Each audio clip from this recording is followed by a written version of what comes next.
CM Punk shoots on John Cena. A title change happened on last night's SmackDown, and what happened during WWE SmackDown's major technical problems? Stay tuned for all the wrestling news.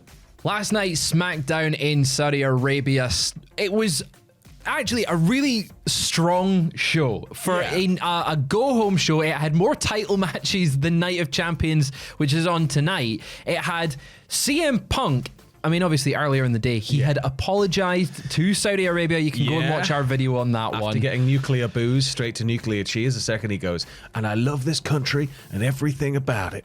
He did get some major heat on that kickoff event, and I was expecting, me and Adam reacted to it last night on Twitch, we were expecting Punk to get booed at SmackDown, but it seemed like WWE had shown the clip of him apologizing, because when it came to his appearance later in the night, he did get a big pop. Yeah, but I think there was a lot more going into the pop than just, it wasn't just CM Punk coming out. Just a little bit, right? So returning the favor from last week, obviously last week, John Cena very much borrowed from the pipe bomb. Almost word for word from the pipe bomb. But he was too lazy to go all the way up the ramp and sit down. That is very, very true. Whereas CM Punk wasn't lazy. He had He came out decked as the Doctor of Thugonomics. Punk life was emblazoned on the Titantron. He was wearing a Chicago Cubs jersey, a Chicago Bulls hat. He came to the ring with Cena's old entrance music. He had drug-free on his knuckles. You can see it from the photo right there. I popped big for this. Well, it's because he cut Cena off, I think. So Cena's in there, and he's just done the John Cena Arial font, like on a black screen. Yeah, it is, isn't it? But it's just the fact that he was immediately cut off by basic thugonomics. The whole crowd just went mental immediately. And then I remember sitting there watching it going like, go on, come out dressed as him. And then he did. And then it was like, go on, rap at him now, and then he did. He did rap. I was really surprised. It was bad. It was bad. He didn't really have much rhythm, and I say that fully aware that we're going to quote him right now, and we are not going to be good at this. No. But he did take numerous shots at Cena, calling him such things as a Timu Macklemore with Mackle-less rhythm, suggesting that he's retiring from WWE because WWE rehired Nikki Bella. He referenced Cena's movie career, saying he gets good movie roles. That much is fact. Then you see Batista act, and you realize John ain't that. I did it better than Punk last night. He stumbled over the words there. He continued, though, by saying that later in the promo, once he retires, all he'll be doing is washing James Gunn's underwear. DC, he's in DC, he's Peacemaker. He's Peacemaker, yeah. Big shot at Cena's movie career. However, arguably the biggest thing in this promo. Yeah, it was sort of, he took the pot shots at Cena, and then he called him out for burying talent, saying, he said I'm a problem, he called me a player hater. Let's be honest, John Cena's buried more talent than The Undertaker. Oh! And then he continued by saying, same shirt, same hat, man, your persona stayed tragic. You're like a fish-bellied white Hulk Hogan, but somehow more problematic. So yeah, not only has he taken shots at John Cena in this promo, he's taken shots at The Undertaker. He's taken shots at Hulk Hogan. The Hogan line one got a big response. The crowd instantly knew that was an I say edgy line. Well, it was near the knuckle for WWE, who have just wheeled him out going, look, you love him, don't you? Buy his beer. Go on, buy it. Exactly. It was very much on the line there. Calling Hogan problematic on the show, on SmackDown. I think that's the first time they've actually referenced the fact that Hulk Hogan could be allegedly problematic. I guess on television, talent have certainly alluded to it before in interviews. But to round the promo off, he maybe goes for the biggest shot when he alluded to Kendrick Lamar's beef with Drake, saying, before you go, John, there's one more wish to make. Tomorrow night, you're going to lose to Kendrick because, bitch, you're my Drake. And then he dropped the mic. Yeah. Mic drop. That is a killer line. It's it got a great response. I think it was fun seeing Punk go whole hog with it, right? The fact that Cena sort of, he aped the pipe bomb, now Punk is sort of taking it right back to him. And in a way where it's like, look at how ridiculous, you are. It's ridiculous, look at how ridiculous you used to be. It's showing Cena just what he was and, how corny and cringe it is at the same time. And I thought it was really, really well done. I've seen a lot of people responding to it online being like, oh, this isn't Punk. This is corporate Punk. This isn't fun Punk. That went out the window when he came back, I think. So that's it. And at the end of the day, wrestling is meant to be fun. Yeah. This was fun. I had a great time. I enjoyed it. Has it got me more interested in the match tonight at Night of Champions? Absolutely. Cena is finally clicking as a heel. Punk is doing some great work opposite Cena. They both click. They both have fallen into that muscle memory of just being great opponents for each other. And I can't wait to see that match later on tonight. Staying with SmackDown, though, we do have a new champion because they had more title matches than tonight at Night of Champions. Well, it's Weekend of Champions Weekend now, of brackets with course. SmackDown. That's the name of the show, Fraser. Where have you been?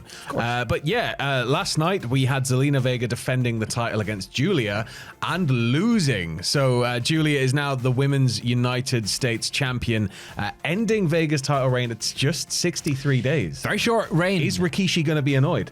Maybe he's annoyed at every title change. He's annoyed at every title change. I am excited to see what Julia does with this championship. The thing, Zelina's reign was very forgettable, and it was maybe sandwiched between Chelsea Green, who had a fantastic reign with that belt, and Julia, who everyone knows is going to have a pretty damn good reign with the belt in terms of match quality. It's odd. It felt like I remember when Chelsea lost the belt, and I was a bit like gutted, but at the same time, it was like maybe this is to free Chelsea up for bigger things down the line.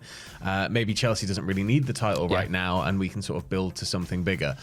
But when it was Zelina, I was like, okay, right, they must have some sort of plan. They must have something interesting. But it felt not transitional, but it just felt like they didn't really have a concept of what they were going to sort of establish her reign as. Who she was going to be as champion. That's it. It was just sort of like, you've got the title. Yeah. Instead of, you've got the title and. That's not taking anything away from Zelina, because she has been a worker for so many years in WWE, and that she's solidified her place. But yeah, it was a title reign where it's like, what is she, a character? Is she a wrestler? Like, Chelsea was so heavy on character and could also back it up in the ring, whereas Zelina's reign was just sort of like, there's your champion, and it's unfortunate she just didn't connect with the crowd. Last night's win for Julia, though, the crowd definitely connected with it. That was very, very clear from the reactions. Yeah. So maybe there'll be a renewed focus on that SmackDown women's mid-card. We will see. You'd hope so, forward. right? Coming out of this. Yes, coming out of SmackDown last night. But staying with it, my God, last night didn't have an easy start, it was shall we say. My favorite part of SmackDown. It was your favorite part of SmackDown? I remember I looked up and I was like, that crowd and Randy Orton and John Cena are doing really well to stay so still. Yeah, they were just stuck. And then I love that bim, bim, bim. Oh, that music was so annoying. While it comes up going, a toot sweet. We'll be right back. We'll be right back in other languages. If you were watching the USA Network, I'm not sure if this was actually showing. I imagine they would have cut this entire 30 minutes from the broadcast. But SmackDown kicked off with Cody Rhodes coming out, Randy Orton coming out. They had the King of the Ring crown in the ring, which, they by were the about way, to start a promo. Which, by the way, looks too big to fit on Cody's head. Right. So Adam was saying this last night. That is a Randy Orton-sized crown, because Cody will look ridiculous with it on his head. It looks like it would go down past his eyes. I think Cody's winning, and I hope he wears it, and he can't see, and then he starts speaking with a British accent and just does the proper king gimmick. Just feeling about with a scepter.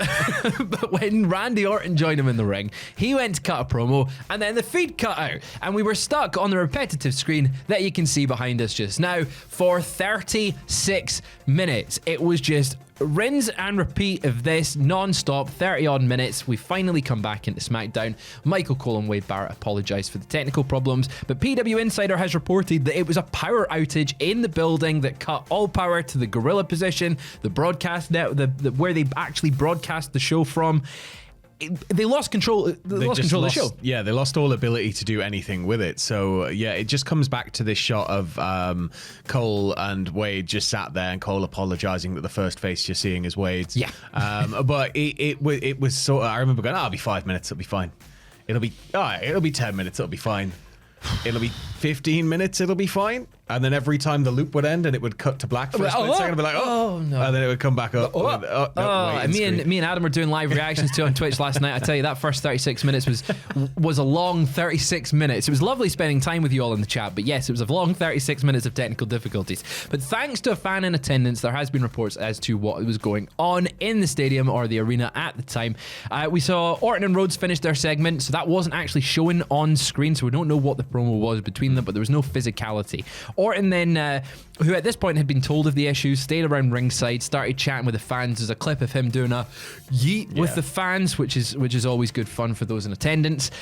Orton then returned up the ramp. Cody came back down, making his entrance again, told the crowd of the issues, and was interrupted by Carmelo Hayes. So he actually got a little spot on the show as well.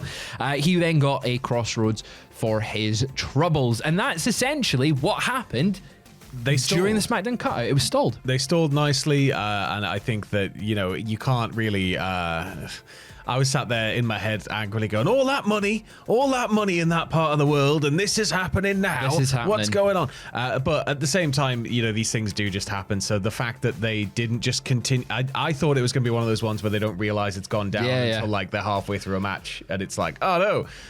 But the fact that they did just stall, and we were able to sort of... And they overran to make sure that CM Punk John Cena segment got into the show, because that's kind of the key essential part of the show. They needed that in there.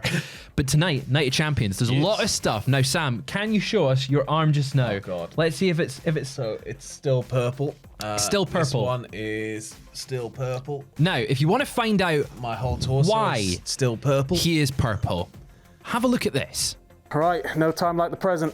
Sam, give me a suit. Clubs. Wrong. Fire!